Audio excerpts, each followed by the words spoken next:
Time was running out in a game earlier this season that Golden State was going to win by 10 points, and Andre Iguodala decided to take a three-pointer instead of getting the Warriors charged with a shot clock violation. The Warriors' opponent that night, Cleveland. If an unwritten rule of basketball was broken, no one seemed bothered then. But in Game 1 of the NBA Finals, when Shaun Livingston took a jumper with about 3 seconds left in overtime and the outcome decided, the Cavaliers' feathers got ruffled and Tristan Thompson got ejected. One can only guess how those emotions will affect things when the series resumes with Game 2 on Sunday night, Monday in Manila. "I contested a shot that shouldn't have been taken," Thompson said. "Whatever. Just play it to the end," Warriors guard Stephen Curry said. "It's a thorny issue with no solution." Philadelphia and Miami jawed over late-game shot attempts in their playoff series this season. The 76ers and Cavs exchanged words over a Dario Saric dunk late in a blowout in March. The Warriors' JaVale McGee got shoved by Washington's Brandon Jennings while taking a late three in a rout last season. Toronto once sent about half its team to speak to Lance Stevenson after a late open layup in an Indiana win. And now the rules, arbitrary as they may be, are up for debate in the NBA Finals after the Cavaliers took offense to the Warriors playing offense. I mean, it's like the unspoken rule in the NBA, if you're up by 10 or 11 with about 20 seconds left, you don't take that shot, Thompson said. "I made the contest, and next thing I know I was being kicked out for making a contest. That we learn in training camp. I don't know why I got thrown out." Referee Tony Brothers explained why post-game, saying he saw Thompson go into Livingston with his elbow high on that shot. In Brothers' eyes, that merited the assessment of a flagrant 2 foul and ejection. "It's not affecting the outcome of the game," Miami center Kelly Olynyk said Friday from India, where he's appearing at a Basketball Without Borders event for the NBA this week.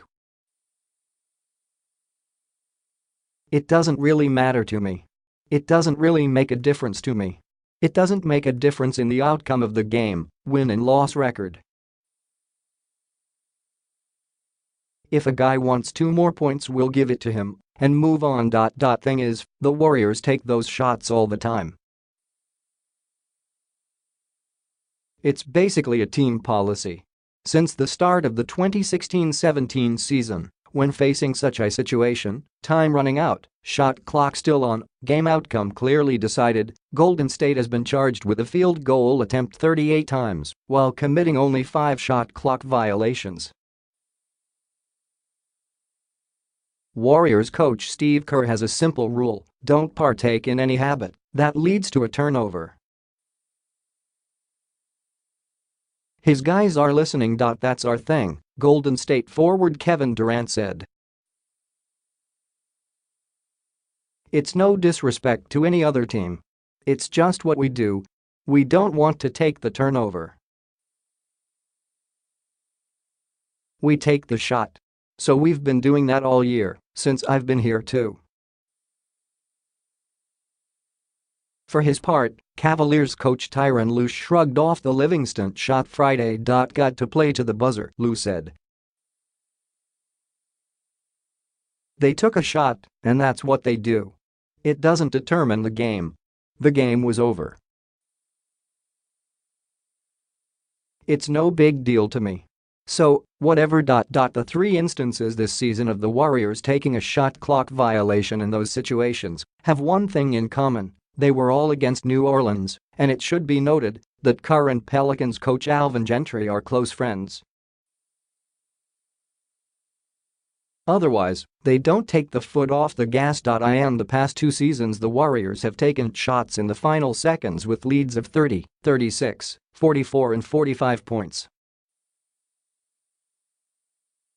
I don't think we would get on our feelings if somebody came down and finished out a possession and got a shot up," Curry said.